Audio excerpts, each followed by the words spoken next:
যেদিন ভাই ভাই থেকে পালিয়ে যাবে, ওয়া উম্মিহি ওয়া আবি, মানুষ তার বাবা এবং মা থেকে পালিয়ে যাবে, ওয়া সাহিবাতিহি ওয়া বানি, তার স্ত্রী পুত্র সন্তান এগুলো থেকে মানুষ পালিয়ে যাবে।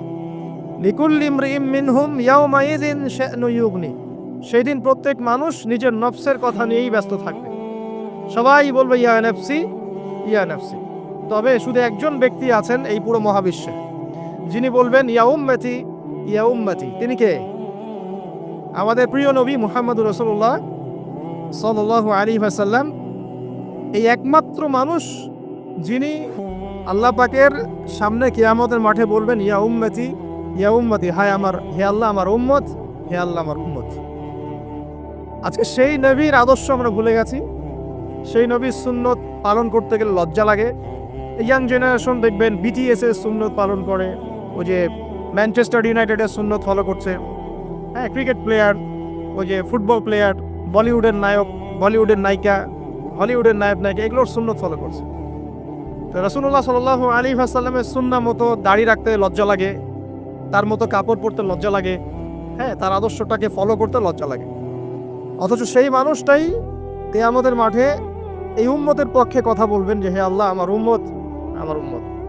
আর এই মানুষটাকেই জীবিত অবস্থায় 15 বার হত্যা করার চেষ্টা করা হয়েছিল। কাকে? নবী মুহাম্মদ সাল্লাল্লাহু আলাইহি ওয়াসাল্লামকে। বিস্তারিত জানতে বিশ্ববিখ্যাত বই আর রাহিকুল মাখতুম এটা পড়ে দেখেন। জীবন রাসূল সাল্লাল্লাহু আলাইহি ওয়াসাল্লামের পবিত্র জীবনের উপরে একটা সেরা বই আর রাহিকুল মাখতুম পড়ে দেখেন। তাকে প্রায় 15 বার হত্যা করার চেষ্টা করা হয়েছে এবং তাকে প্রায় 16টা গালি খেতে হয়েছে সারা জীবনে। কতগুলা? যার চরিত্রের মধ্যে যারা পরিমাণ কোনো পঙ্কিলতা নাই, তাকে মানুষ 16টা গালি দিয়েছে। মানুষ বলেছে এই ব্যক্তি জাদুকর, সাহির, নাউজুবিল্লাহ। এই ব্যক্তি কাযযাব, নাউজুবিল্লাহ, মিথ্যাবাদী। মিথ্যাবাদী না, কাযযাব মানে মহা মিথ্যাবাদী। কাযযাব মানে কি? মহা মিথ্যাবাদী। তারপরে বলা হচ্ছে এই ব্যক্তি সাহির, জাদুকর। এই ব্যক্তি হচ্ছে মজনুন, পাগল। এগুলো মানুষ বলেছে, আইয়ামে জাহিলিয়াতের মানুষ। এই যে আবু জাহেল, আবু লাহাবরা যে কথাগুলো বলেছিল, আজকের এই সো কল্ড বাক স্বাধীনতার যুগে কিছু মানুষ এই কথা বলে না? বলে না? তো এটা কার উত্তরসূরি বুঝতে পারছেন? এই যে আবু লাহাব যে বলেছিল ও আলী জামাআতানা লিহাদা, সে বলেছিল আলী জামাআতানা লিহাদা। পাহাড়ের নিচে দাঁড়িয়ে আবু লাহাব বলছিল। নবী সাল্লাল্লাহু আলাইহি ওয়াসাল্লাম বলছেন তোমরা সবাই শুধু বলো কুলু লা ইলাহা ইল্লাল্লাহ তুফলিহুন। হে আমার চাচারা, কুরাইশ বংশের যারা আছেন আপনারা, ইয়া মা'আশারুল কুরাইশ, আপনারা শুধু বলেন কুলু লা ইলাহা ইল্লাল্লাহ, খালি একবার বলেন যে লা ইলাহা ইল্লাল্লাহ তুফলিহুন, আপনারা সফল হয়ে যাবেন, আরব আজম উভয়ের রাজত্ব পাবেন। নবীজি বলছেন। তখন আবু লাহাব হাততালি দিয়ে বলছিল আলি হাদা জামাআতানা, এই জন্য আমাদেরকে এখানে একত্রিত করেছো। তখনই হাততালি দিয়ে পাথর নিয়ে রাসূল সাল্লাল্লাহু আলাইহি ওয়াসাল্লামের দিকে নিক্ষেপ করেছে। নাউযুবিল্লাহ। তো তখনই আল্লাহ পাক আয়াত নাজিল করলেন। কোন আয়াত? তাব্বাত ইয়াদা আবি লাহাবিন ওয়া তাব, ধ্বংস হোক আবু লাহাবের দুই হাত, যে দুই হাত দিয়ে সে পাথর নিক্ষেপ করেছে, ওয়া তাব, এবং সে নিজেও ধ্বংস হোক। দেখেন, কিয়ামত পর্যন্ত কোরআন থাকবে না, এই সূরাটা থাকবে না। তো কিয়ামত পর্যন্ত মানুষ কোরআন তেলাওয়াতের মধ্য দিয়ে আবু লাহাবকে গালি দিবে, দিবে না? কিয়ামত পর্যন্ত মানুষ কোরআন তেলাওয়াতের মধ্য দিয়ে আবু লাহাবকে কিন্তু অভিসম্পাত করতে থাকবে যে তুমি ধ্বংস হও, তোমার দুই হাত ধ্বংস হোক। এই হলো নবী সাল্লাল্লাহু আলাইহি ওয়াসাল্লামের শান। তাকে কষ্ট দিচ্ছে মানুষ, বলছে যে মুহাম্মদ সাল্লাল্লাহু আলাইহি ওয়াসাল্লাম এমন ব্যক্তি যার সন্তান জীবিত থাকে না, পুত্র সন্তান জীবিত থাকে না। তখন আল্লাহ রাব্বুল আলামিন আয়াত নাজিল করলেন, ইন্না আ'তাইনাকাল কাউসার, নিশ্চয়ই আমি আপনাকে কাউসার, মহান মর্যাদা দিয়েছি। এটা শুধু হাউজে কাউসারই নয়, কিন্তু হাউজে কাউসার সহ এই যে দুনিয়ার তার সম্মান, তার নাম শুনলে আমরা দরুদ পড়ি, তার ইজ্জত, তার শান শওকাত, এগুলোও কাউসার, সবই কাউসার। তো নিশ্চয় আমি আপনাকে কাউসার দিয়ে দিয়েছি। ফাসাল্লি লিরাব্বিকা ওয়ানহার, আপনি মন খারাপ করেন না, আপনি আপনার রবের জন্য সালাত আদায় করেন, তার পথে স্যাক্রিফাইস করেন। কুরবানি মানে শুধু কিন্তু পশু কুরবানি নয়, এখানে তার পথে আত্মত্যাগ করা, যেটা রাসূল সাল্লাল্লাহু আলাইহি ওয়াসাল্লাম সারা জীবন করে গেছেন। ইন্না শানিয়াকা হুয়াল আবতার, নিশ্চয়ই আপনার যারা শত্রু এরা সব নির্বংশ হয়ে যায়। ওই যে আবু লাহাবের আবু জাহেলের সুন্নতগুলো কিন্তু এখনো চালু আছে। দেখবেন সুযোগ পেলেই মানুষ রাসূলুল্লাহ সাল্লাল্লাহু আলাইহি ওয়াসাল্লামের পবিত্র চরিত্র নিয়ে কথা বলে। তো যারা অজ্ঞ তাদের ব্যাপারে আমাদের আফসোস অতটা নয়, যতটা আমাদের এই মুসলিম যুবকদেরকে নিয়ে আমাদের আফসোস। এই মুসলিম পরিবারে জন্মগ্রহণ করার পরেও আজ পর্যন্ত কেউ রাসূলের জীবনী পড়ে দেখলো না। আজ পর্যন্ত রাসূলের সুন্নাত ফলো করার সুযোগ হলো না, তৌফিক হলো না। 5 ওয়াক্ত নামাজটুকু পড়তে পারছেন না, দাড়িটা ছাড়তে পারছেন না, টাকনুর উপরে কাপড় উঠাতে পারছেন না, হারাম রিজিক ছাড়তে পারছেন না, মাদক ছাড়তে পারছেন না, জিনা পণ ছাড়তে পারছেন না। অথচ আপনি রাসূলুল্লাহ সাল্লাল্লাহু আলাইহি ওয়াসাল্লামের উম্মাহ। আপনার জন্যই, আমার জন্যই নবী সাল্লাল্লাহু আলাইহি ওয়াসাল্লাম কাল কিয়ামতের মাঠে সুপারিশ করবে ইনশাআল্লাহ তাআলা। তো সুপারিশ পেতে হলে তো যোগ্য হতে হবে নাকি? একটা সুপারিশ পেতে হলে তো যোগ্য হতে হবে। যোগ্যতা কি? এক বাক্যে উত্তর হচ্ছে আপনার 24 ঘন্টাকে আপনি নবী সাল্লাল্লাহু আলাইহি ওয়াসাল্লামের সুন্নাহ দিয়ে ঢেলে সাজাবেন। একদম উঠবেন, বসবেন, খাবেন, চলবেন, ফিরবেন, কথা বলবেন, নামাজ পড়বেন, যত কাজ আছে সব হবে কার তরিকায়? রাসূল সাল্লাল্লাহু আলাইহি ওয়াসাল্লামের তরিকায়। যদি এটা শিখতে না পারেন, ওই যে আল্লাহর রাস্তায় সময় দিচ্ছে ভাইরা, 3 দিন 7 দিন 40 দিন চলে যান, দেখবেন 40 দিনের মধ্যে আপনাকে সুন্নত শিখে বাসায় পাঠিয়ে দিবে ইনশাআল্লাহ। এমন কোন জামাত নাই যেটা 100% পরিশুদ্ধ আছে। তো ওই বিতর্কিত বিষয়গুলো ছাড়েন, বিতর্কিত বিষয়গুলো আপাতত ছেড়ে দেন। সুন্নতটা তো শিখাবে আপনাকে তো নামাজটা শিখাবে, জামাতে নামাজের পাবন্দি শিখাবে, হাদিস চর্চা শিখাবে, তালিম করা শিখাবে, দাওয়াত দেওয়া শিখাবে। এটুক শিখে চলে আসে। কমপক্ষে আপনি আপনার ব্যক্তি জীবনটাতে রাসূলের সুন্নাহটা প্রতিষ্ঠা করেন। সারা দুনিয়ার মানুষ সুদ খায় খাক, অর্থনৈতিক জীবনে গিয়ে আমি সুদ খাবো না। প্রয়োজনে কৃষি কাজ করে খাবো, মাছ চাষ করে খাবো, গরু ছাগল প্রতিপালন করব, তারপরেও সুদ খাবো না। আমি ব্যবসা করতে গিয়েছি, ওখানে নবীর সুন্নত লাগবে, আমি মাপে কম দিতে পারবো না। সারা দুনিয়ার মানুষ দেয় দেখতে, সারা দুনিয়ার মানুষ মজুদ করে করুক, আমি করব না। সারা দুনিয়ার ব্যবসায়ীরা কালোবাজারি করে করুক, আমি করব না। একজন মুসলিম যুবকের চরিত্র হবে এমন। চাকরি করতে গিয়েছেন, চাকরি করা অবস্থায় যদি দেখেন যে হ্যাঁ আপনি নীতি নৈতিকতা বজায় রেখে করতে পারছেন, আলহামদুলিল্লাহ। যদি দেখেন এখানে আপনি ইসলামে টিকতে পারছেন না, রিজাইন দিয়ে চলে আসুন, এসে নিজস্ব প্রজেক্ট তৈরি করেন। এমন অনেক মানুষকে আমরা চিনি যারা বড় বড় চাকরি ছেড়ে দিয়ে, হারাম চাকরি ছেড়ে দিয়ে কৃষিকাজ করেছে, করে আল্লাহ পাক তাদেরকে এখন স্বাবলম্বী করেছে। রিজিক কার হাতে ভাই? আল্লাহর হাতে। আর কোরআনে কিন্তু বেশি থেকে বেশি কৃষিভিত্তিক অর্থনৈতিক কথাই বলা হচ্ছে। দেখবেন, কোরআন পড়ে দেখবেন, বেশি থেকে বেশি কৃষিভিত্তিক অর্থনীতির কথাই বলা হচ্ছে এবং ব্যবসার কথা বলা হচ্ছে। এর মানে এই না আপনি চাকরি করতে পারবেন না, পারবেন। যদি আপনি চাকরি করা অবস্থায় কোরআন সুন্নাহ ফলো করতে পারেন, আলহামদুলিল্লাহ। যদি না পারেন, প্রতিবন্ধকতা থাকে, একেবারেই পারছেন না, দেয়ালে পিঠ থেকে যাচ্ছে, ছেড়ে দেন। পরকালটাকে ইহকালের জন্য নষ্ট করেন না। আল্লাহ পাক বোঝার তৌফিক দান করুন। এবার সমাজ চালাবেন, এখানেও রাসূলের সুন্নাহ প্রয়োজন আছে। মন গড়া সুন্নত দিয়ে সমাজ সংস্কার হবে না, রাসূলের সুন্নত দিয়েই সমাজ সংস্কার হবে ইনশাআল্লাহ তাআলা। দাওয়াতি কাজ করব, সেখানেও রাসূলের সুন্নত লাগবে। মন গড়া স্টাইলে দাওয়াতি কাজ করা যাবে না। যেটা বলবো, যেটা করব, যেটা মানুষের জন্য কল্যাণকর মনে করব, এটা রাসূলের পক্ষ থেকে দলিল থাকতে হবে। আল্লাহ পাক আমাদেরকে বোঝার তৌফিক দান করুন, আমিন। এবং এখানে শৈথিল্যতা প্রদর্শন করা যাবে না দাওয়াতের ক্ষেত্রে। গোলালু মার্কা সব তরকারিতেই চলে, এমন চললে হবে না। আবার খুব চরমপন্থী, মানে পান থেকে চুন খসলেই একজনকে খারেজি ফতোয়া দিয়ে একদম ভিতরে ঢুকাই দিচ্ছে, এইসব চলবে না। মধ্যমপন্থী তরিকা লাগবে। কাযালিকা জাআলনাকুম উম্মাতান ওয়াসাতা, আল্লাহ পাক বলছেন এভাবেই আমি তোমাদেরকে মধ্যমপন্থী উম্মত করেছি। মধ্যমপন্থী উম্মত, যারা শৈথিল্যতা প্রদর্শন করবে না, আবার চরমপন্থীও হবে না। চরমপন্থায় কি কোনো লাভ হয়? চরমপন্থায় কি ইসলামের উল্টা ক্ষতি হচ্ছে? আবার শৈথিল্যতাবাদী ওই আকীদায় চলে গেলে সমস্যা। তখন দেখা যাবে হারাম হালাল সব গুলাই ফেলছেন, আর একটা গোলালু মার্কা কনসেপ্ট নিয়ে কবরে যাওয়া লাগতেছে। আল্লাহ পাক বোঝার তৌফিক দান করুন, আমিন।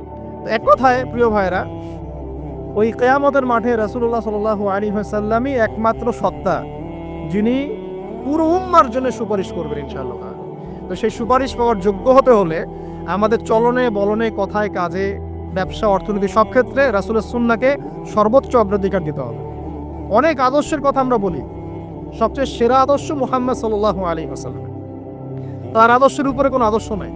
অতএব এই আদর্শটাকে মনে পারে ধারণ করা, লালন করা, মননে ধারণ করে বাস্তবে ইমপ্লিমেন্ট করা। আল্লাহ পাক আমাদেরকে তৌফিক এনায়েত করুন, আমিন। তো প্রিয় ভাইরা, কিয়ামতের মাঠ সম্পর্কে অনেক ভয়াবহ চিত্র আছে, আজকে আমি সেটা বলার সুযোগ পাচ্ছি না। এতটুকু বলবো, এটা হচ্ছে ন্যায় বিচারের মাঠ। এখানে যাররা পরিমাণ বান্দার হক নষ্ট করে পার পাওয়া যাবে না। আল্লাহ পাকের সাথে জড়িত 1000টা পাপ থাকলেও আল্লাহ পাক মাফ করতে পারেন, ঠিক আছে, কিন্তু বান্দার সাথে জড়িত হক থাকলে বান্দার কাছেই ক্ষমা নিতে হবে। আর একটা পাপ নিয়ে কবরে যাওয়া যাবে না। একটা পাপ, সেটা কি? সেটা হলো শিরকের পাপ। শিরকের পাপ নিয়ে কবরে যাওয়া যাবে না। বেঁচে থাকতেই শিরকের সাথে সম্পৃক্ত যত আকীদা আমল আছে তওবা করতে হবে, ছাড়তে হবে। আল্লাহ রাব্বুল আলামিন আমাদেরকে শিরক এবং কুফর থেকে হেফাজত করুন, আমিন। আল্লাহ পাক এই পরের আয়াতে বলছেন ওয়া শাহিদি ওয়া মাশহুদ। একটা চমৎকার ঘটনা আসবে সামনে ইনশাআল্লাহ, মনোযোগ ধরে রাখেন। আল্লাহ বলছেন ওয়া শাহিদি ওয়া মাশহুদ, আমি আল্লাহ কসম করছি শাহেদের এবং মাশহুদের। শাহেদ কি? তাফসীরের কিতাবে এসেছে শাহেদ মানে হচ্ছে জুমার দিন। কোন দিন? জুমার দিন। এই যে দেখেন, জুমার দিনে মুসলিমদের একটা কাজ কমন, সেটা হলো গোশতের দোকানে দাঁড়িয়ে গরুর গোশত কেনা। সকাল সকাল দেখবেন জুমার দিনে হাজির কসাইয়ের দোকানে, আজকে জুমার দিন গরু খাইতেই হবে, নাকি ভাই? কথাটা কি ঠিক না ঠিক? দেখবেন শহরের যতগুলো কসাইখানা আছে সকাল সকাল হাজির, জুমার দিন গোশত খাইতে হবে। অথচ জুমার দিনটা এত ইম্পর্টেন্ট, এই দিনে দোয়া কবুল হয়। যে কোনো দোয়া আল্লাহর কাছে চাবেন কবুল হবে। এই দিনে সূরা কাহাফ পড়তে হয়, এই দিনে তাড়াতাড়ি মসজিদে আসতে হয়, গোসল করে সুগন্ধি মেখে সুন্দর কাপড় পরে ইমামের কাছাকাছি এসে বসতে হয়। তাহলে প্রত্যেক কদমে 1 বছরের রোজা, 1 বছরের তাহাজ্জুদের নেকি হয়। তো জুমার দিন খুবই ইম্পর্টেন্ট। দেখবেন জুমার দিনে কি করে? গরুর গোশত খাবে, খাওয়াই লাগবে। মুরগি খাওয়া তো যাবেই না, সবজি খাওয়া যাবেই না, ঠিক আছে? তারপরে স্ত্রী সন্তান বউ বাচ্চাকে নিয়ে সকাল সকাল বেরোয় চলে গেলাম, সারা বিকেল ঘুরতেছি, রাত্রে ঘুরতেছি, সন্ধ্যায় ঘুরতেছি। মানে ওই দিনটা দেখবেন গান বাজনা, পার্টি, এই বিয়ের অনুষ্ঠান, এই জন্মদিন, এই ওরিয়েন্টেশন, এই অমুক তমুক সব জুমার দিনে। অথচ জুমার দিনটাকে আল্লাহ পাক দিয়েছেন ও শাহিদ, সাক্ষ্যদাতা। মানে জুমার দিন আপনাকে সাক্ষী দিবে আপনি এই দিন কি করেছেন। জুমার দিনের কাজগুলো পড়ে নেবেন বই থেকে, আল্লাহ পাক তৌফিক দান করুন, আমিন। ওয়া মাশহুদ, এবং মাশহুদের কসম করছি। মাশহুদ কি? মাশহুদ মানে আরাফার দিন। কোন দিন? আরাফার দিন। এটা কোন দিন? যুব সমাজকে জিজ্ঞাসা করেন, বলতে পারবে না আরাফার দিন কোন দিন। এখনকার তরুণ প্রজন্ম দেখেন আরাফার দিন কোন দিন বলতে পারবে না। জিজ্ঞাসা করেন পর্যায় সারণীতে ওই যে মৌলের নাম, হাইড্রোজেন থেকে একদম শেষ পর সব বলে দিবে। পারমাণবিক ভর, পারমাণবিক সংখ্যা সব বলে দিবে। ফিজিক্সের প্রশ্নগুলো জিজ্ঞাসা করেন, সব বলে দিবে। যে হায়ার ম্যাথ আছে, হায়ার ম্যাথের প্রশ্ন বলে দিবে। বায়োলজির যে কঠিন কঠিন বৈজ্ঞানিক নামগুলো আছে না, ব্যাঙের বৈজ্ঞানিক নাম, অমুকের তমুকের মানুষ সব বলে দিবে। বলেন মাশহুদ কাকে বলে? ওয়া শাহিদি ওয়া মাশহুদ আয়াতটা শুনেছো কখনো? বলবে শুনি নাই। এই হলো অবস্থা, শিক্ষা সিস্টেমের এই হলো অবস্থা। কেউ কি বলেছে যে ডাক্তার হওয়া যাবে না, ইঞ্জিনিয়ার হওয়া যাবে না, বা জেনারেল লাইনে পড়া যাবে না? এমনটা কি কেউ বলেছে? কিন্তু কোরআন সুন্নাহর জ্ঞানকে বিসর্জন দিয়ে, ওই জ্ঞানটাকে বিসর্জন দিয়ে তোমাকে ডাক্তার হতে হবে? আমার তো মাঝে মাঝে মনে হয় যে এইসব সেকশনে এই সায়েন্টিফিক পড়াগুলোর পাশাপাশি মানবিক কিছু পড়াশোনা দেওয়া দরকার। আগে মানুষ বানানো দরকার, কিভাবে পেশেন্টের সাথে ভালো ব্যবহার করতে হয় শেখানো দরকার, কিভাবে একজন অসুস্থ মানুষের সাথে ভালো বিহেভ করতে হয় শেখানো দরকার। খালি কিভাবে ইনজেকশন পুশ করতে হয় আর কিভাবে ওষুধ দিতে হয় এটুকু শেখানো যথেষ্ট না। একটা বিহেভিয়ার, মানবতা শেখানো দরকার। একটা ইঞ্জিনিয়ারকে শিখান যে চুরি করা হারাম, তাকে শিখান আগে, নাহলে বড় হয়ে অনেক বড় ইঞ্জিনিয়ার হতে পারে কিন্তু দেখবেন ভিতরে চুরি করছে। তো একটা মানবিক শিক্ষার দরকার আছে, হিউম্যান বিহেভিয়ার শেখানো দরকার। এই শিক্ষাগুলো কে দিবে? কোরআন দিবে, হাদিস দিবে, রাসূলের সুন্নাহ দিবে। তখন গিয়ে তো সে পরিপূর্ণ মানুষ হবে। আর যাদের মধ্যে এই দুইটা শিক্ষা একত্রিত হবে দেখবেন তারা সোনার মানুষ হবে ইনশাআল্লাহ। তো এই দুইটা শিক্ষাকে আমরা অর্জন করতে পারি না? কেউ কি বলেছে জেনারেল লাইনে পড়া বাদ দিয়ে দাও, বাদ দিয়ে একদম সবাই মৌলবী হয়ে যাও? সবাই যদি আলেম হয়ে যায় তাহলে ভাই সামরিক ক্ষেত্রে কে কাজ করবে? প্রশাসনে কে কাজ করবে? জনপ্রতিনিধি কে হবে? ইসলামিক ব্যাংকিং সেকশন কে চালাবে? ঠিক আছে না? সব সেকশনে মানুষের প্রয়োজন আছে না? তো সব সেকশনে মানুষের দরকার আছে, কিন্তু সেই মানুষগুলোর আত্মাটাকে কোরআন সুন্নাহর আধ্যাত্মিকত্ব দিয়ে ঢেলে সাজাতে হবে। আল্লাহ পাক তৌফিক এনায়েত করুন, আমিন। যদি অমুসলিম হয়, অমুসলিম হওয়ার পরেও যদি সে তার ধর্ম মেনে চলে দেখবেন সেও কিন্তু ভালো মানুষ হবে। আসলে যারা এই বিশ্বে ফাসাদ সৃষ্টি করে বেড়াচ্ছে এদের সাথে ধর্মের কোনো সম্পর্ক নাই। যারা এই বিশ্বে ফাসাদ সৃষ্টি করছে এদের সাথে আসলে ধর্মের কোনো সম্পর্ক নাই। সে যদি সত্যিকার অর্থেই তার ধর্ম পালন করত তাহলে কিন্তু সে তার ধর্মের প্রতি অনুগত থাকতো। কোনো ধর্ম কি বলেছে বিনা বিচারে বা নিষ্পাপ মানুষকে হত্যা করো? কোনো ধর্ম, একটা রিলিজন আমাকে দেখান যে বলেছে মিথ্যা কথা বলো, হারাম খাও, সুদ খাও, বেপরদায় চলো, নগ্ন হয়ে চলো? একটা ধর্ম বলেছে? তাহলে প্রত্যেকটা ধর্মের মূল কথাগুলো কিন্তু মোটামুটি একরকম। সবাই যদি সবার ধর্ম মেনে চলে কোনো সমস্যা এরপরে যে পড়াশোনা করে দেখবে যে হ্যাঁ ইসলামই চূড়ান্ত রিলিজন, এর মধ্যে সমস্ত বিষয়ের সমাধান আছে, এটা ফাইনাল টেস্টিমেন্ট, তখন সে মুহাম্মদ সাল্লাল্লাহু আলাইহি ওয়াসাল্লামের আনুগত্য করবে, সাক্ষ্য দিবে আশহাদু আল্লা ইলাহা ইল্লাল্লাহ ওয়া আন্না মুহাম্মাদান আবদুহু ওয়া রাসূলুহু, মুসলিম হয়ে যাবে ইনশাআল্লাহ। মুসলিম হলেই, কালিমা পড়লেই একদিন না একদিন সে জান্নাতে যাবে ইনশাআল্লাহ তাআলা, যদি তার আকীদার মধ্যে শিরক না থাকে, কুফর না থাকে, আমলে বেদাত না থাকে, হারাম রিজিক না থাকে। আল্লাহ পাক আমাদেরকে পরিপূর্ণ মুসলিম হওয়ার তৌফিক এনায়েত করুন, আমিন। এই যে মাশহুদ বলছিলাম, আরাফার দিন, আরাফার দিন নিয়ে আমার স্বতন্ত্র একটা লেকচার আছে, ওইটা দেখে নিয়েন। আরাফার দিনের ফজিলত, এর যে তাৎপর্য, এবং এই দিনে নবী সাল্লাল্লাহু আলাইহি ওয়াসাল্লামের একটা বিদায় হজের ভাষণ আছে, এটা নিয়ে আমি স্বতন্ত্র একটা খুতবা দিয়েছি, শুনে নেবেন ইনশাআল্লাহ। আর বাসায় গিয়ে অবশ্যই আর রাহিকুল মাখতুম বইটা পড়বেন, এখানে সমস্ত বিষয়গুলো লেখা আছে। এই তিনটা কসম, পুরো মহাবিশ্বের কসম, তারপরে হচ্ছে কিসের, কিয়ামত দিবসের কসম, আর এই যে জুমা এবং আরাফার দিবসের কসম, কসমগুলো কি বড় বড় না, না ছোট ছোট? বিশাল বিশাল কসম, মানে বিশাল বিশাল কসম নিয়ে আল্লাহ রাব্বুল আলামিন এখন একটা বড় ঘটনা বলতে যাচ্ছেন। সিকোয়েন্সটা দেখেন, বড় বড় কিছু কসম আল্লাহ করলেন, মহাবিশ্বের কসম, বিশাল বিশাল নক্ষত্রের কসম, ঠিক আছে? জুমার দিন বড় দিন, আরাফার দিন বিশাল দিন, এবং কিয়ামতের দিন একটা ভয়াবহ বিশাল দিন। এই সমস্ত বিশাল বিশাল বিষয়গুলোর কসম করে আল্লাহ পাক বলছেন কুতিলা আসহাবুল উখদুদ। কি কথা? কুতিলা আসহাবুল উখদুদ, আসহাবুল উখদুদ ধ্বংস হয়েছে। কে আসহাবুল উখদুদ?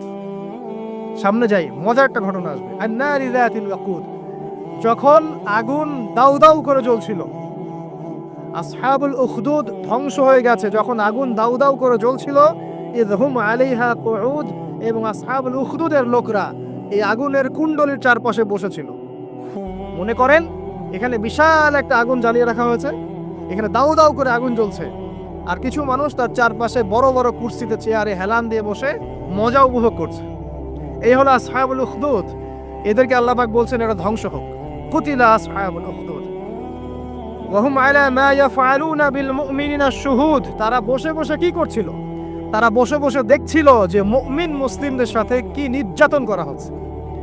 মুমিন মুসলিমদের সাথে ওই আগুনের মধ্যে যা নির্যাতন করা হচ্ছিল, ওরা চারপাশে বসে বসে এটা অবলোকন করছিল, হাসছিল, মজা নিচ্ছিল।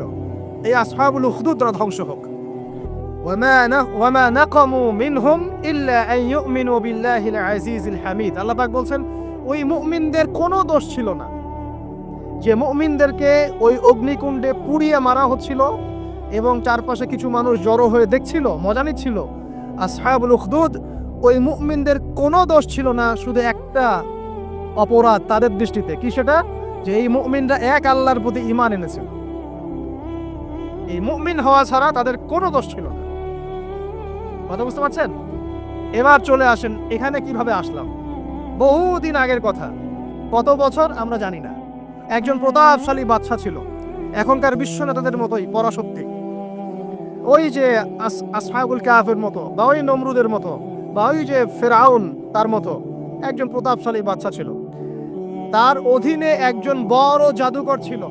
কি ছিল? আচ্ছা, মজা আছে, ভালো করে বোঝেন। একটা বড় জাদুকর ছিল। এখনো কিন্তু বহু কান্ট্রি এই জাদুবিদ্যার চর্চা করে, আপনারা জানেন না। ভিতরে ভিতরে জাদুবিদ্যার চর্চা এখনো চলছে। আরে জাদু সত্য, জাদু সত্য, চোখের বদনজরও সত্য। সায়েন্স বিশ্বাস করুক না করুক, এগুলো সত্য। কারণ কোরআন বলেছে সত্য, ব্যাস সত্য। জিন সত্য নাকি মিথ্যা? ফেরেশতা সত্য না মিথ্যা? কবরের আযাব সত্য না মিথ্যা? এগুলো তো চোখে দেখা যায় না, বিশ্বাস করলেন কিভাবে? এই চোখে দেখা যায় না বিশ্বাস করেছেন বলেই তো আপনি মৌলবাদী। চোখে দেখা যায় না, অহেতুক বিশ্বাস করছেন, অতএব আপনি একজন মৌলবাদী মানুষ। বুঝতে পারছেন? তো এই বিষয়গুলো বিশ্বাস না করলে কি আপনি মুমিন হতে পারবেন?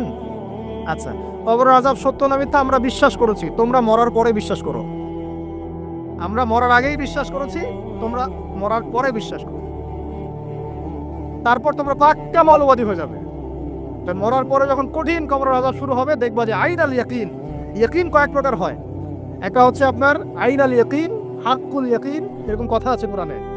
মানে আইন আল ইয়াকিন মানে যে চোখে দেখলাম এবার বিশ্বাস করলাম। রব্বানা আবসারনা ওয়া সামি'না ফারজি'না না'মাল সালিহান ইন্না মুকিনুন। আছে না সূরা আলিফ লাম মিম সিজদা? হাফেজে কোরআন যারা আছেন, আল্লাহর সামনে জাহান্নামীরা বলবে রব্বানা, হে আমাদের রব, আবসারনা, এই যে দেখলাম, তোমার আযাব দেখেছি আমরা এখন, পরকালের কথা। ওয়া সামি'না, এই যে শুনতে পাচ্ছি এখন আযাব। ফারজি'না, আমাদেরকে ফিরিয়ে দিন। কোথায় ফিরিয়ে দিবে? দুনিয়ায়। না'মাল সালিহান, আমরা সৎ কাজ করব। ইন্না মুকিনুন, আমাদের ইয়াকিন হয়ে গেছে। তার মানে সবাই বিশ্বাস করবে একদিন না একদিন, তাই তো? ঈসা ইবনে মারইয়ামকে যে মানুষ বলছে ক্রুসিফাইড, তাকে ক্রুসিফাইড করা হয়েছে, তিনি মারা গেছেন, নাউজুবিল্লাহ, বলা হচ্ছে না? আচ্ছা, ঈসা ইবনে মারইয়াম যখন নেমে আসবেন সবাই বিশ্বাস করবে না? সূরা মাইদায় এই জন্যই বলা হচ্ছে যে ঈসা ইবনে মারইয়ামকে যখন পাঠানো হবে, একজন আহলে কিতাব বাকি থাকবে না যে তার প্রতি ঈমান নিয়ে আনবে না। এমন একজন মানুষ তখন খুঁজে পাওয়া যাবে না যে তার প্রতি ঈমান আনবে না আহলে কিতাবদের মধ্যে। ঈসা ইবনে মারইয়ামকে ক্রুসিফিকশন করা হয় নাই। ঈসা ইবনে মারইয়ামকে আল্লাহ রাব্বুল আলামিন তার কাছে উঠিয়ে নিয়েছেন। আর যে আল্লাহ পুরো মহাবিশ্ব চালাতে পারেন, সে একজন মানুষকে উঠাতেই পারেন। এটার এমন কি বিষয় যে আল্লাহ রাব্বুল আলামিন আপনার দেহের মধ্যে রূহ রেখে দিয়েছেন, তার হুকুমে বের হয়ে চলে যাবে। সে আল্লাহ রাব্বুল আলামিন রাসূল সাল্লাল্লাহু আলাইহি ওয়াসাল্লামকে মেরাজে উঠিয়ে নিতে পারেন। সিম্পল, এটা অবিশ্বাস করার কি আছে? আসুন সামনে যাই। এখানে যে বিষয়টা, যে বহুদিন আগে এরকম প্রতাপশালী বাচ্চার অধীনে একজন জাদুকর ছিল। এই জাদুকরের যখন বয়সটা বুড়ো হয়ে গেল, তখন সে তার ওই বাচ্চাকে বলছে যে আমার তো বয়স শেষ, আমার এই বিশাল জ্ঞানগুলো কি করব?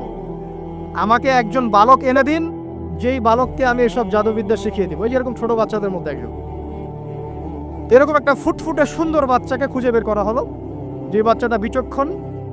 একে নিয়ে আসা হলো জাদুকরের কাছে। এবার জাদুকর তাকে জ্ঞান শিখায়, জাদু শিখায়। জাদু শিখাতে শিখাতে শিখাতে শিখাতে সে একটু পরিণত হচ্ছে, মানে কৈশোরে পদার্পণ করল। এখন সে যখন জাদু শিখতে আসে, আসার পথে রাস্তায় দেখে একজন পাদ্রী আছে। পাদ্রী মানে কি?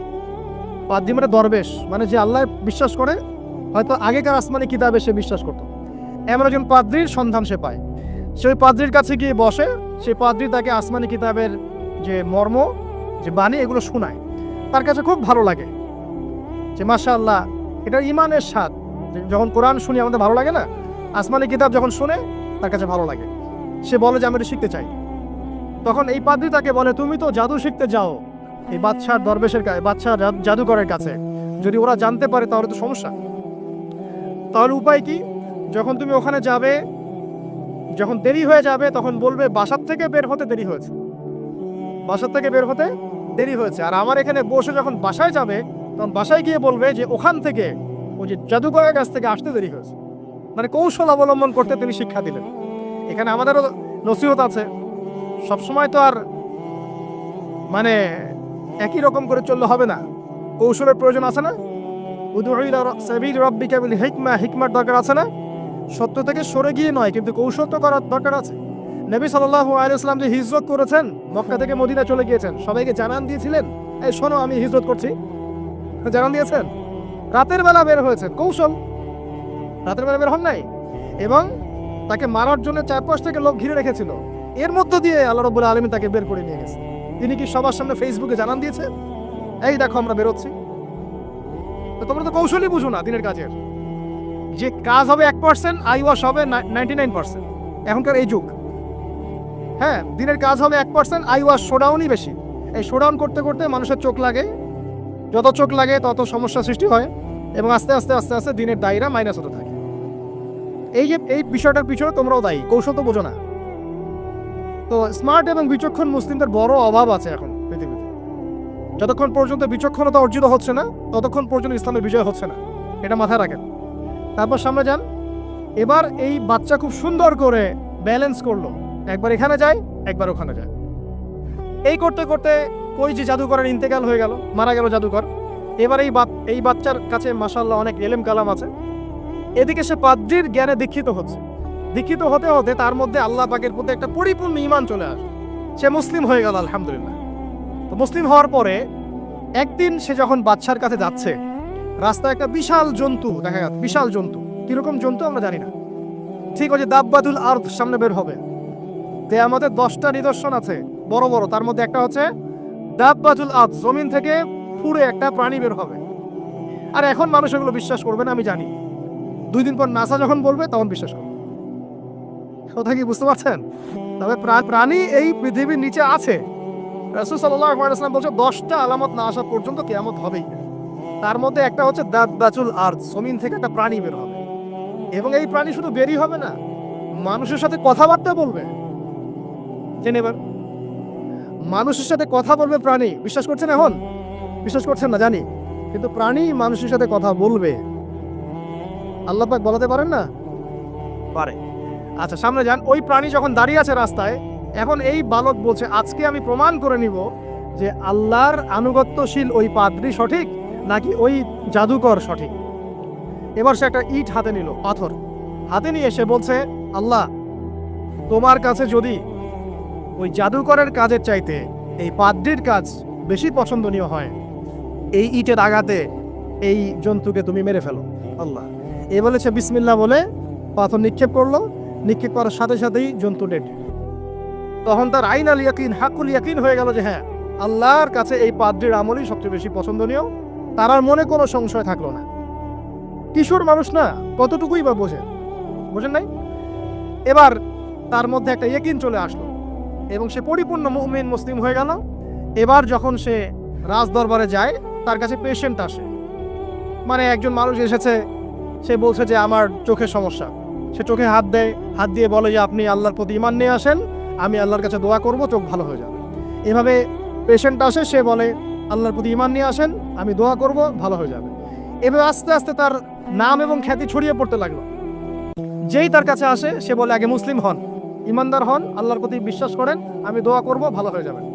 চোখ অন্ধ ভালো হয়ে যাচ্ছে, কুষ্ঠ রোগী ভালো হয়ে যাচ্ছে, হ্যাঁ প্যারালাইজড রোগী ভালো হয়ে যাচ্ছে, আলহামদুলিল্লাহ। নবী ঈসা আলাইহিস সালাম এমনটা করেছিলেন না? আল্লাহ পাক চাইলে করতে পারেন। একদিন ওই রাজ দরবারের একজন মন্ত্রী আসছে, এবার ওই রাজার একজন এমপি সাহেব, তার চোখের সমস্যা, সে আসছে, এসে বলছে যে আমার এই চোখের সমস্যা, আমার চোখটাকে ভালো করার দরকার, তোমার কাছে কোনো ওষুধ আছে নাকি? সে বলছে যে আপনি আল্লাহর প্রতি ঈমান নিয়ে আসেন, আমি আল্লাহর কাছে দোয়া করব, আপনি ভালো হয়ে যাবেন। এবার সে আলহামদুলিল্লাহ ঈমান নিয়ে আনলো এবং সে ভালো হয়ে গেল। এই ভালো হয়ে যাওয়ার পরের দিন যখন সে আবার ওই পার্লামেন্টে গিয়েছে আর কি, ওদের তৎকালীন রাজদরবারে, এবার রাজা ওকে দেখে বলছে যে তোমার তো চোখ অন্ধ ছিল, কিভাবে শেফা লাভ করবে? তো সে বলে না কিভাবে শেফা লাভ করলো, সে বলতে চাচ্ছে না, কারণ সে আজ করছে যে বললে সমস্যা হবে। এক পর্যায়ে তাকে খুবই পিটুনি দেওয়া হচ্ছে, রিমান্ডে নিয়ে গিয়ে কঠিন মাইর দেওয়া হচ্ছে। এক পর্যায়ে সে মারের যন্ত্রণা সহ্য করতে না পারে বলে ফেললো যে ওই বাচ্চা, তার কাছে গিয়ে আমি আরোগ্য লাভ করেছি এবং সে আমাকে বলেছে যে তার রবের প্রতি ঈমান নিয়ে আসতে, তাহলে আমি শেফা লাভ করব। এই বাচ্চা এখন বলছে ফেরাউনের মতো, যায় না রব্বুকুম আলা, আমি তো তোমাদের রব। নমরুদের মতো, আমি তো তোমাদের রব। ঠিক আছে, আমি ছাড়া তোমাদের কে রব আছে? মা আলিমতু লাকুম মিন ইলাহিন গায়রি, মা আলিমতু লাকুম মিন ইলাহিন গায়রি, আমি তো জানি না যে আমি ছাড়া তোমাদের কোনো ইলাহ আছে। এবার এই লোকটাকে হত্যা করা হলো, এই এমপি সাহেবকে হত্যা করা হলো, বিকজ সে ঈমান নিয়ে আস। এবার সেই বালককে ডেকে আনা হচ্ছে, বলা হচ্ছে বলো তুমি নাকি তোমার রবের নাম দিয়ে মানুষের ট্রিটমেন্ট করা শুরু করেছো? তখন সেই বালক বলছে হ্যাঁ, আমি এক আল্লাহর প্রতি বিশ্বাস করি এবং তার রাসূলের প্রতি বিশ্বাস করি, তার প্রেরিত আসমানি কিতাবে বিশ্বাস করি। এখন রাজা বলছে আমি ছাড়া তোমাদের কোন ইলাহ আছে আমি তো জানি না। এই সৈন্যবাহিনী শোনো, এই বালককে ধরো, ধরে নিয়ে গিয়ে উঁচু পাহাড়ে নিয়ে যাও, ওখান থেকে ফেলে দাও। কথা বুঝতে পারছেন? এবার তাকে নিয়ে যাওয়া হলো, ক্রস ফায়ার দেওয়া হবে, এবার উপরে নেওয়া হয়েছে, একদম পাহাড়ের উপরে। এবার ওই বালক উপরে উঠে একটা দোয়া করছে, এই দোয়াটা সবাই শিখে নেন।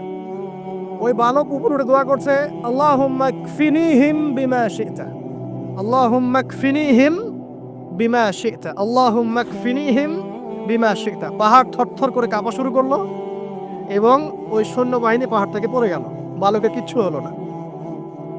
আমি কিন্তু বানোয়াট কোনো গল্প বলছি না, এটা কোরআন থেকে বলছি এবং এটা তাফসীর। আপনি যে কোনো তাফসীর পড়েন, মারিফুল কোরআন, তাফসীর ইবনে কাসির, জালালাইন পড়ে দেখেন আমার সাথে ডিবেট করার আগে। এবার সে বালক হেঁটে হেঁটে চলে আসলো রাজদরবারে। আবার কি ব্যাপার, তুমি মরো নাই? না, আল্লাহ আমাকে বাঁচিয়েছে, আমার রব আমাকে বাঁচিয়েছে। আবার পাঠানো হচ্ছে আরেক দল সেনাবাহিনীকে নিয়ে, যাও এবার ওকে সমুদ্রে নিয়ে যাও, সমুদ্রের মাছ সমুদ্রে ডুবিয়ে দিবে। আবার সে ওখানে গিয়ে বলল আল্লাহুম্মা কফিনিহিম বিমা শি'তা, হে আল্লাহ, অর্থ হচ্ছে হে আল্লাহ, আমার বিপক্ষে যারা আছে আপনি যা দিয়ে ইচ্ছা ওদের বিরুদ্ধে আমাকে সাহায্য করেন। অর্থাৎ হচ্ছে এমন, আল্লাহুম্মা কফিনিহিম বিমা শি'তা, আল্লাহ আপনি আমার জন্য যথেষ্ট হয়ে যান, ওদের বিরুদ্ধে আমার জন্য যথেষ্ট হয়ে যান, যা ইচ্ছা তাই দিয়ে আপনি হেদায়েত করুন, মানে আমাকে হেফাজত করুন। ঠিক আছে, আল্লাহুম্মা কফিনিহিম বিমা শিতা, ছোট্ট দোয়া। এবার ওই সমুদ্র উত্তাল হওয়া শুরু করলো এবং ওরা জাহাজ থেকে পড়ে গেল। এই বাচ্চা সেফলি আবার চলে আসলো রাজদরবারে। বিশ্বাস করছেন না? চলে আসলো। এবার আসার পরে বলছে, শোনেন, আমাকে এভাবে মারতে পারবেন না, আমাকে এইভাবে মারা যাবে না, আমি আপনাদেরকে বলে দিচ্ছি কিভাবে আপনি আমাকে মারতে পারেন। তো বাচ্চা বলছে, কিভাবে মারতে পারবো বলো। তখন সেই বাচ্চাটা বলছে যে আপনি সমস্ত এলাকার মানুষকে এক জায়গায় জড়ো করবেন, মানে পুরো নেশনের যত মানুষ সবাইকে একটা মাঠে নিয়ে আসবেন, মাঠের মাঝখানে একটা গাছ রোপণ করবেন বা একটা কিছু স্তম্ভ নির্মাণ করবেন, সেখানে আমাকে বেঁধে ফেলবেন। বেঁধে ফেলার পরে আমার এই ধনুক থেকে একটা তীর বের করবেন। তীর বের করে আপনি নিজ হাতে এই তীরটাকে নিশানা দিবেন, দিয়ে বলবেন বিসমিল্লাহ, আল্লাহর নামে, বিসমিল্লাহ, আল্লাহর নামে, বিসমিল্লাহি রব্বি হাযাল গোলাম বলে ছুড়বেন। অর্থ হচ্ছে আমি এই বাচ্চার রব, আমি এই বাচ্চার রব আল্লাহর নামে তীর ছুড়লাম, এটা বলে তীরটা নিক্ষেপ করবেন, তাহলে আমি মরবো, তার আগে মরবো। কথা কি বুঝতে পারছি? এবার তাই করা হলো, সমস্ত এলাকার মানুষকে এখানে জড়ো করা হলো। কথাটা ভালো করে বোঝেন, সমস্ত এলাকার মানুষ মানে কি? ওই এলাকার সব মানুষ, মানে মুমিন কাফের যে আছে সবগুলাকে একত্রিত করা হলো। করার পরে বাচ্চাটাকে এভাবে একটা জায়গায় বেঁধে দেওয়া হয়েছে, খেজুর গাছে, তাফসীরে এসেছে খেজুর গাছে। এবার সে এখান থেকে তীর বের করে বাদশা বলছে বিসমিল্লাহি রব্বি হাযাল গোলাম, নিক্ষেপ করলো। তীরটা ঠিক, আল্লাহ পাকের দৃষ্টি দেখেন এত সূক্ষ্ম, ওইটাই বর্ণনা করেছেন।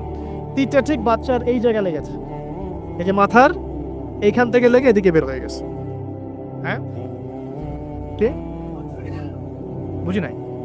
ছেলেটার বাচ্চা ওই বাচ্চা ছেলেটার এই যে কপালের এই পার থেকে এই পার পর্যন্ত তীর চলে গেল এবং বাচ্চাটা শহীদ হয়ে গেল, আলহামদুলিল্লাহ। এবং এই বাচ্চাটা যখন মারা গেল বা শহীদ হয়ে গেল, আর সারা এলাকার মানুষ কি দেখলো যে বাদশা তাকে দুইবার চেষ্টা করে মারতে পারে নাই, কিন্তু তার রবের নাম যখন নেওয়া হয়েছে, আল্লাহর নাম নেওয়া হয়েছে, মারতে পেরেছে। দেন পুরো এলাকার সমস্ত মানুষ মুসলিম হয়ে গেল, আলহামদুলিল্লাহ। একজন বাচ্চার জীবনের বিনিময়ে সমস্ত এলাকার মানুষ ইসলামের হেদায়েত পেয়ে গেল, আলহামদুলিল্লাহ। এবার বাচ্চার মাথা তো আরো খারাপ, একটাকেই সামলাতে পারছিলাম না, এবার তো সমস্ত এলাকার মানুষ মুসলিম হয়ে গেছে। এখন কি করবেন? এখন সেনাবাহিনীকে আদেশ করা হয়েছে সমস্ত মানুষগুলোকে জড়ো করে একটা গর্ত খোঁড়ো, একটা গর্ত খুঁড়ে সেখানে আগুন জ্বালাও, আগুন জ্বালিয়ে সমস্ত মানুষকে ফেলে দাও। দৃশ্যটাকে কল্পনা করতে পারছেন? একটা পুরো এলাকার মানুষকে একটা মাঠের মধ্যে একত্রিত করে সেখানে আগুন জ্বালিয়ে সবাইকে সেখানে ফেলে দেওয়া হলো এবং তারা চতুর্দিক থেকে এটাকে অবলোকন করতে লাগলো, মজা উপভোগ করতে লাগলো। এটাই আল্লাহ পাক বলছেন, কুতিলা আসহাবুল উখদুদ ইয হুম আলাইহা কুউদ ওয়া হুম আলা মা ইয়াফআলুনা বিল মুমিনিনা শুহুদ। শেষ পর্যায়ে তাফসীরে এসেছে, শেষ পর্যায়ে একজন মায়ের কোলে একটা ছোট্ট বাচ্চা ছিল। তো সেই মা নিজে লাফ দিবে, এটাতে তার কোনো সমস্যা নেই, কিন্তু বাচ্চাটাকে নিয়ে লাফ দেওয়ার জন্য সে ইতস্তত বোধ করছে। তখন আল্লাহ রাব্বুল আলামিন সেই ছোট্ট বাচ্চাটার কোলে, সেই ছোট্ট বাচ্চাটার জবানের মধ্যে আল্লাহর কুদরত নিদর্শন নাজিল করলেন। ওই বাচ্চাটা কথা বলা শুরু করলো। সেই বাচ্চাটা বলল, লা তাখাফি ইয়া উম্মা, এটা শব্দটা এমন এসেছে, ইয়া উম্মা, হে আমার মা, লা তাখাফি, তুমি ভয় করো না, ফাইন্নাকি আলাল হক, কারণ আপনি সত্যের উপর আছেন, লাভ দিন। যারাই সে অগ্নিকুণ্ডে সেদিন লাভ দিয়েছে তারাই জান্নাতের স্বাদ পেয়েছে, আলহামদুলিল্লাহ।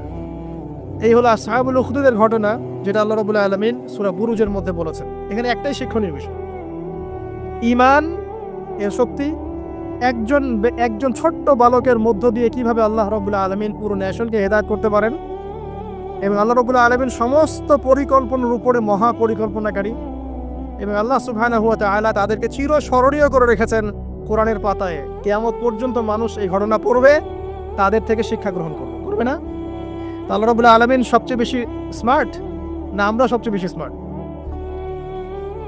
এরপরে আল্লাহ রাব্বুল আলামিন বলছেন যে তারা ঈমান আনা ছাড়া অন্য কোনো অপরাধ করে নাই। এই মুমিন যারা ছিল আগুনে লাফ দিয়েছে, এতে কি কোনো অপরাধ ছিল? এতে কোনো অপরাধ ছিল? কি অপরাধ ছিল? তারা শুধুমাত্র কি ছিল? মুমিন ছিল।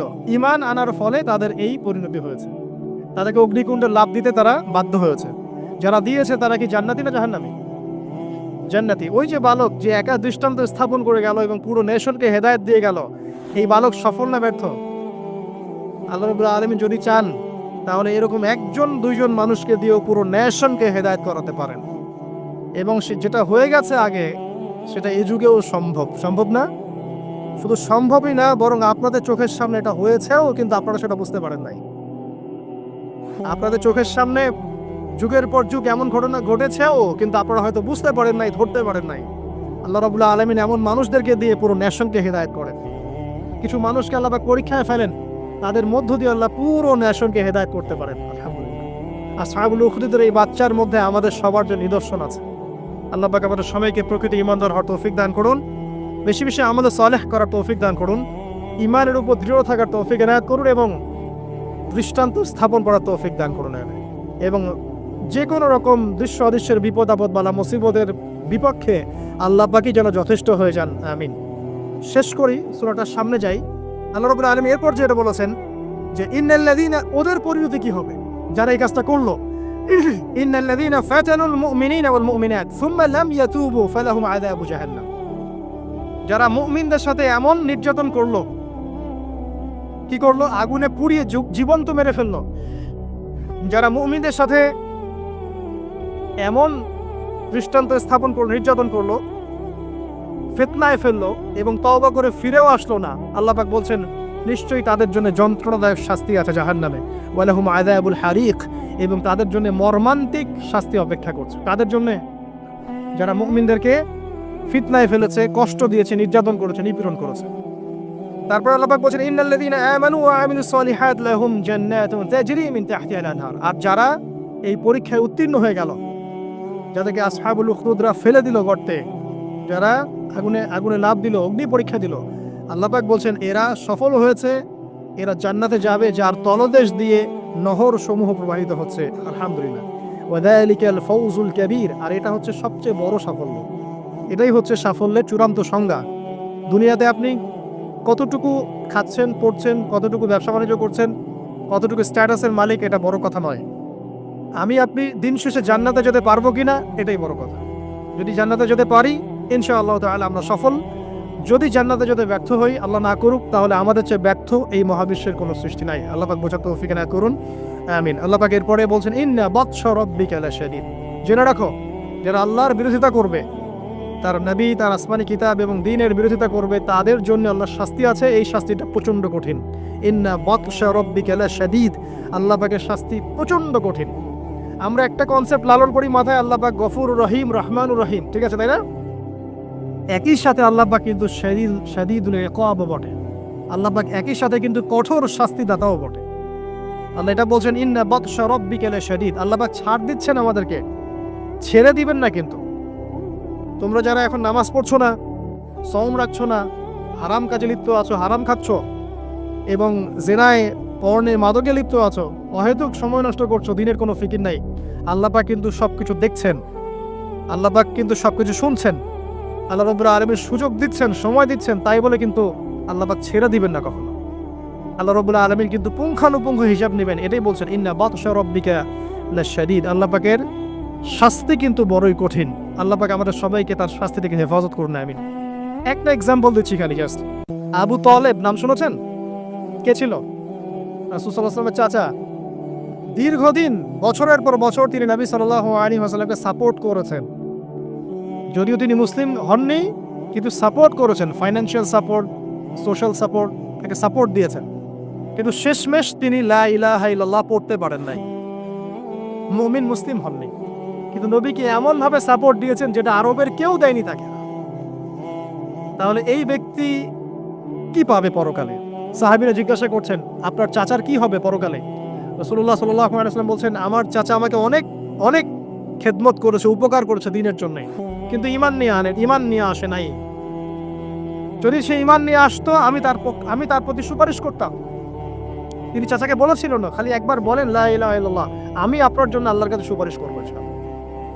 তিনি ঈমান নিয়ে আনেননি। এই কারণে জাহান্নামের সবচেয়ে নিম্নতর শাস্তি তাকে দেওয়া হবে। সেটা কি? তাকে আগুনের এক জোড়া জুতা পরিয়ে দেওয়া হবে। আগুনের এক জোড়া জুতা। এই আগুনের এক জোড়া জুতাতেই নাউজুবিল্লাহ তার মাথার যে মগজ, এই মগজটা টকবক করে ফুটতে থাকবে।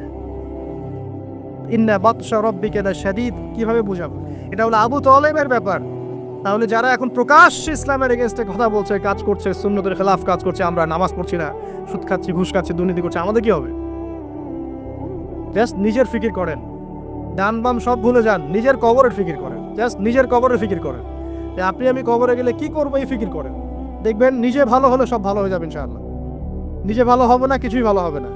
আল্লাহ পাক আমাদের সবাইকে আল্লাহর আযাব থেকে বাঁচান, আমিন। আল্লাহ পাক আযাবের কথা বলছেন, সাথে এটাও বলছেন ইন্নাহু হুয়া ইউবদিউ ওয়া ইউঈদ ওয়া হুয়াল গফুরুল ওয়াদুদ।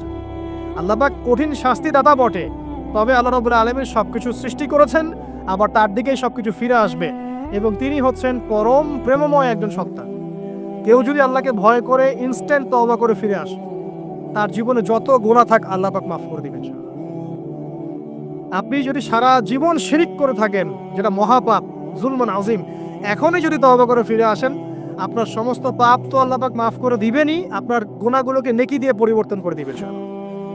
তো আল্লাহ পাক প্রেমময়, ওয়াদুদ একজন সত্তা। তা আমরা আল্লাহ পাকের দয়া যদি চাই, আল্লাহ পাকের প্রেম ভালোবাসা চাই, আর আল্লাহর মারিফত লাগবে না, আল্লাহকে চিনতে হবে না, আল্লাহর আনুগত্য লাগবে না, তার রাসূলের আনুগত্য লাগবে না, কোরআন সুন্নাহ ফলো করতে হবে না। এগুলো করার পর ইনশাআল্লাহ আমরা আল্লাহ পাকের রহমত পাবো, ইনশাআল্লাহ আমরা আশাবাদী। আল্লাহ পাক আমাদেরকে তার রহমত দিয়ে ঘিরে রাখুন, আমিন। ওয়া হুয়াল গফুরুর ওয়াদুদ যুল আরশিল মাজিদ। আল্লাহ পাক বলেন তিনি মহান আরশের অধিপতি। আরশ সম্পর্কে একদিন বলেছি আমি যে এই কুরসিটাই মহাবিশ্বকে ঘিরে রাখছে, আর এই কুরসিটা আরশের তুলনায় এমন যে একটা মরুভূমিতে একটা ঢাল ফেলে দেন, একটা মরুভূমির মধ্যে একটা থালাকে ফেলে দেন, অনুপাতটা যেমন হবে, আরশ আর কুরসির অনুপাতটা এমন, আরশটি এত বিশাল যেটা 8 জন ফেরেশতা ধরে রেখেছে, তার উপরে আল্লাহ রাব্বুল আলামিন আরশে আযীমে সমুন্নত। তো সে আল্লাহকে চিনতে শিখুন, আল্লাহর আনুগত্য করতে শিখুন। আল্লাহ পাক তৌফিক দান করুন। ফাআলুল লিমা ইউরিদ, আল্লাহ পাক যা ইচ্ছা তাই করতে পারেন। হাল আতাকা হাদিসুল জুনুদ, হে নবী মুহাম্মদ সাল্লাল্লাহু আলাইহি ওয়াসাল্লাম, তোমার কাছে কি এই সেনাবাহিনীর খবর পৌঁছেছে? এটাকে ফেরাউন ওয়া সামুদ, ফেরাউন এবং সামুদের বিশাল পরাক্রমশালী এই ফোর্সের কথা তোমার কাছে কি পৌঁছেছে? এই আসহাবুল উখদুদের সেনাবাহিনীর কথাই বলেন, আর ওই যে ফেরাউন বা নমরুদ বা সামুদ, আদ জাতির কথাই বলেন, এরা সবাই কিন্তু আল্লাহর গজবে ধ্বংস হয়ে গিয়েছে। আল্লাহ রাব্বুল আলামিনের কাছে সবাই তুচ্ছ। আমরা আল্লাহ রাব্বুল আলামিনের ক্ষমতার কাছে তুচ্ছ। তাই এই নশ্বর দুনিয়ায় আল্লাহর অবাধ্যতা করে উদ্ধত অহংকারী হওয়ার কোনো মানে হয় না। আল্লাহ পাক আমাদের সবাইকে বিনয়ী বানিয়ে দিন, আল্লাহর প্রতি আনুগত্যশীল বানিয়ে দিন। বাইলিল্লাযীনা কাফারু ফি তাকযীব, বরং যারা কুফরি করছে এরা তো মিথ্যা প্রতিপন্ন করছে। ওয়াল্লাহু মিন ওয়ারাইহিম মুহীত, আল্লাহ রাব্বুল আলামিন কুফফারদেরকে চতুর্দিক থেকে ঘিরে রেখেছেন। বাল হুয়া কুরআনুম মাজিদ, আর এই যে কথাগুলো বলা হলো এগুলো কোনো অলীক গল্প নয়, বরং এটা হচ্ছে কুরআনুম মাজিদ ফি লাওহিম মাহফুজ, যেটা লাওহে মাহফুজ থেকে নাজিল হয়েছে। আল্লাহ রাব্বুল আলামিন আমাদের সবাইকে এই সূরাটা থেকে শিক্ষা নেওয়ার তৌফিক দান করুন। খুব সংক্ষেপে যদি সামারি করি, তাহলে এই সূরার মধ্যে আল্লাহ রাব্বুল আলামিন বিশাল বিশাল বিষয়ের কসম করেছেন, এবং বিশাল বিষয়ের কসম করে আল্লাহ পাক বড় একটা ঘটনা বলছেন, যে ঘটনার মধ্য দিয়ে একজন যুবককে দিয়ে আল্লাহ রাব্বুল আলামিন পুরো কওমকে হেদায়েত করছেন। একজনের জীবনের বিনিময়ে আল্লাহ পাক পুরো জাতিকে হেদায়েত করলেন। তো সেটা যদি আল্লাহ ওই যুগে করতে পারেন, এখনো করতে পারেন। এখানে আল্লাহর কাছে তারা সাফল্য মণ্ডিত হয়েছে যারা ঈমান এনেছিল, আর যারা ওদেরকে আযাব দিয়েছে, আগুনে পুড়িয়ে মেরেছে, এদেরকে আল্লাহ পাক জাহান্নামী ঘোষণা করেছে। আল্লাহ পাক বলেছেন আমি শুধু গফুর রহিমই নই, আমি বরং শাদীদুল ইকাব, কঠিন শাস্তির দাতাও বটে। ইতিহাস ঘেটে দেখো, ফিরআউন, নমরুদ, যত বড় বড় জুনদের অধিকারী যারা ছিল, এদেরকে কিন্তু এই পৃথিবীতে সাস্টেইন করতে দেওয়া হয় নাই। যারা আল্লাহর আনুগত্য দাসত্ব করেছে এদেরকেই আল্লাহ রাব্বুল আলামিন সম্মানিত পুরস্কৃত করেছেন। যারা করে নাই, তাকযীবের মধ্যে ছিল, এদেরকে আল্লাহ পাক ধ্বংস করেছেন। আল্লাহ রাব্বুল আলামিন বলছেন শেষে গিয়ে, এগুলো কোনো অলীক গল্প কাহিনী নয়, বাল হুয়া কুরআনুম মাজিদ, এটা হচ্ছে সম্মানিত মহিমান্বিত কোরআন ফি লাওহিম মাহফুজ, যেটা লাওহে মাহফুজ থেকে আল্লাহ রাব্বুল আলামিন পৃথিবীতে আমাদের জন্য নাজিল করেছেন। আল্লাহ সুবহানাহু ওয়া তাআলা আমাদের সবাইকে এই সূরাতুল বুরুজের মধ্যে যে ঘটনা, আসহাবুল উখদুদের ঘটনা, এখান থেকে শিক্ষা নেওয়ার তৌফিক এনায়েত করুন, আমিন। আল্লাহ পাক আমাদের সবাইকে প্রকৃত মুমিন মুসলিম হওয়ার তৌফিক দান করুন। আল্লাহ পাক আমাদের সবাইকে মধ্যমপন্থী হওয়ার তৌফিক দান করুন। রাসূলুল্লাহ সাল্লাল্লাহু আলাইহি ওয়াসাল্লামের সুন্নত মেনে চলার তৌফিক দান করুন।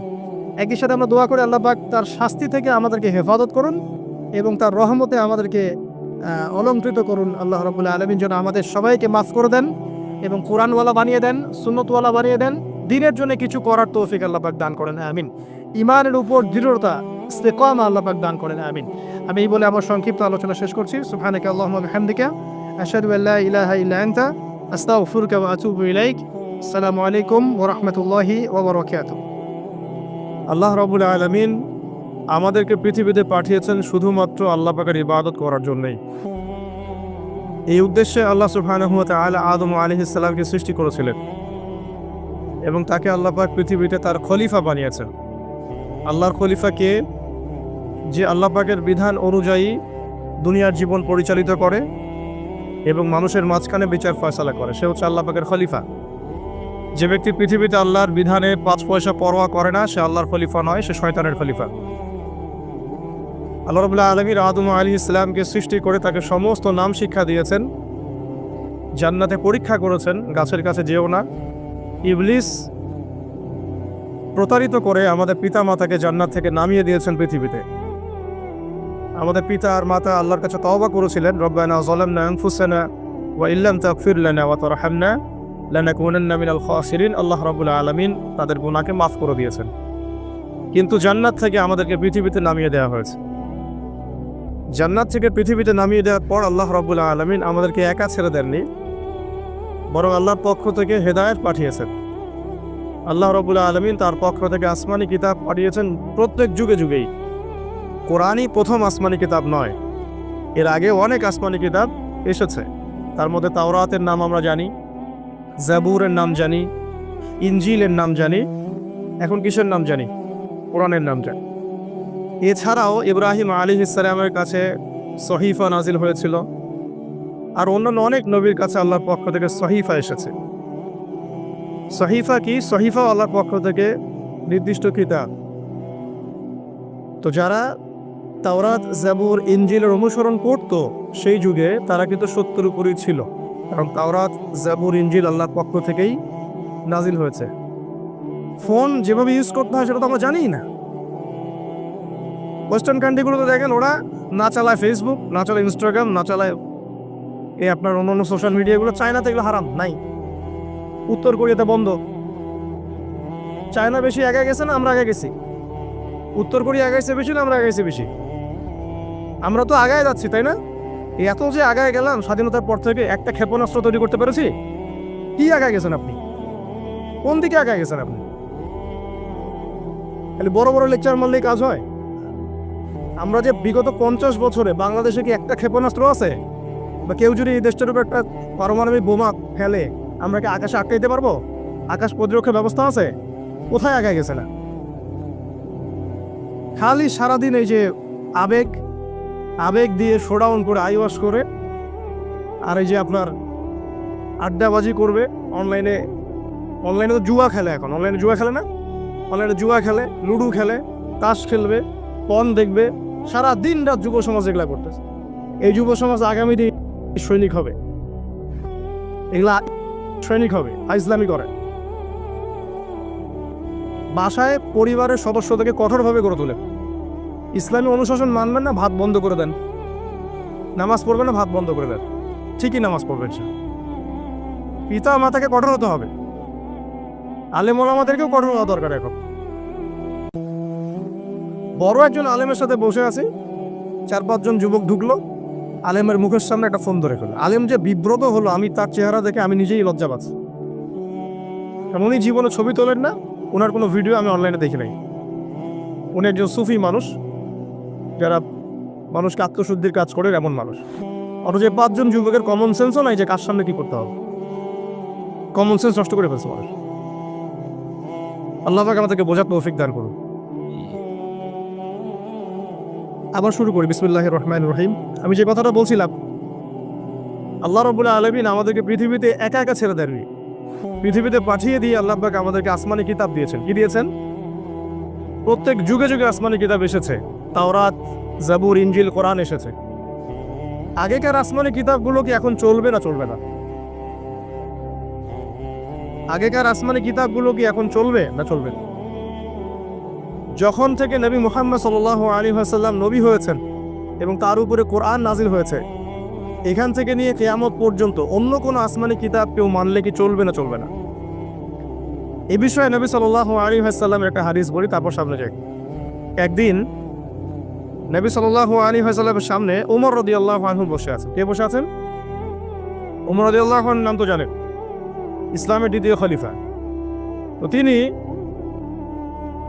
এর কাছ থেকে ছোট্ট একটা তাওরাতের একটা পৃষ্ঠা তিনি পেয়েছিলেন, এমনি পড়ার জন্য, জাস্ট দেখার জন্য তিনি বের করে একটু পড়ছেন।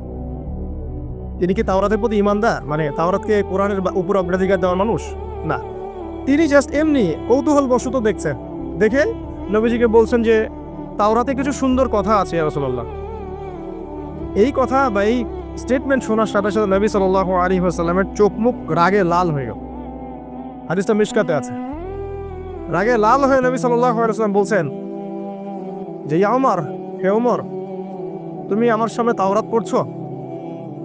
জেনে রাখো, লাউ কানা মূসা হাইয়ান, যদি মূসা আলাইহিস সালাম এখন জীবিত থাকতো। তাওরাত কার উপর নাজিল হয়েছে? মূসা। তাওরাত পড়ছো আমার সামনে, তাওরাত যার উপর নাজিল হয়েছে সেই মূসা আলাইহিস সালাম যদি জীবিত থাকতো এখন, ফাত্তাবাতুমুহু, আর তোমরা আমাকে বাদ দিয়ে তার অনুসরণ করতে, ওয়া তারাকতুমুনি, আমাকে ছেড়ে দিতে, লা দালালতুম আন সাওয়াইস সাবিল, তাহলে তোমরা অবশ্যই পথভ্রষ্ট হয়ে যেতে। তাওরাত পড়ছো, এখন যদি মূসা আলাইহিস সালামও জীবিত থাকতো আর তোমরা আমাকে বাদ দিয়ে নবী মূসার অনুসরণ করা শুরু করতে, তোমরা অবশ্যই জাহান্নামী হয়ে যেতে। লাউ কানা মূসা হাইয়ান, যদি মূসাও জীবিত থাকতো এখন, আবার যদি জীবিত করা হয় আলাইহিস সালাম, লাত্তাবানি, অবশ্যই তাকে আমার অনুসরণ করতে হবে। কথা কি বুঝতে পারছেন? এই কারণে শেষ জামানা যখন ঈসা ইবনে মারিয়াম আসবেন, তিনি নতুন কোনো শরীয়ত নিয়ে আসবেন না। কি নিয়ে আসবেন? তিনি মুহাম্মদ সাল্লাল্লাহু আলাইহি ওয়াসাল্লামের অনুকরণ রূপেই পৃথিবীতে আসবেন ইনশাআল্লাহ। তো আল্লাহ পাক আমাদেরকে দিয়েছেন আল কোরআন, এবং কোরআন এর ব্যাখ্যা হচ্ছে হাদিস। নবী সাল্লাল্লাহু আলাইহি ওয়াসাল্লাম বিদায় হজের ভাষণে বলেছেন, এই হাদিসটা খুব ভালো করে মনে রাখবেন। তিনি বলেছেন যে তারাক্তু ফিকুম আমরাইন, আমি তোমাদের মাঝে মাত্র দুটা বস্তু ছেড়ে যাচ্ছি। কয়টা বস্তু? দুটা বস্তু। লান তাদিল্লু মা তামাসসাকতুম বিহিমা, তোমরা কোশ্চিনকালেও পথভ্রষ্ট হবে না যতদিন পর্যন্ত এই দুটাকে আঁকড়ে ধরে থাকবে। ঠিক আছে? তোমরা কোশ্চিনকালেও পথভ্রষ্ট হবে না যতদিন পর্যন্ত এই দুটাকে তোমরা শক্ত করে আঁকড়ে ধরে থাকবে। অন্য হাদিসে আছে দাঁতের মাড়ি দিয়ে কামড়ে থাকবে। আপনি সামনের দাঁত দিয়ে কিছু কামড়াতে গেলে কিন্তু টান দিলে ছিঁড়ে যাবে না? দাঁতের মাড়ি দিয়ে যদি শক্ত করে ধরেন, এত সহজে কিন্তু টান দিলে ছিঁড়বে না। এই জন্য নবীজি বলছেন সাল্লাল্লাহু আলাইহি ওয়াসাল্লাম, দাঁতের মাড়ি দিয়ে কামড়ে ধরে থাকবে কোরআন এবং সুন্নাহকে। সেই দুটো বস্তু কি? নবী সাল্লাল্লাহু আলাইহি ওয়াসাল্লাম বলছেন, একটা হচ্ছে কিতাব আল্লাহ পাকের কিতাব, মানে কি? আল কোরআন, ওয়া সুন্নতি নবীহি, মানে নবীর সুন্নাত, অর্থাৎ হাদিসগুলো। কোরআন এবং সুন্নাহ মিলে ইসলাম। এই ইসলামটাই হচ্ছে আল্লাহ রাব্বুল আলামিনের মনোনীত সর্বশেষ দিন।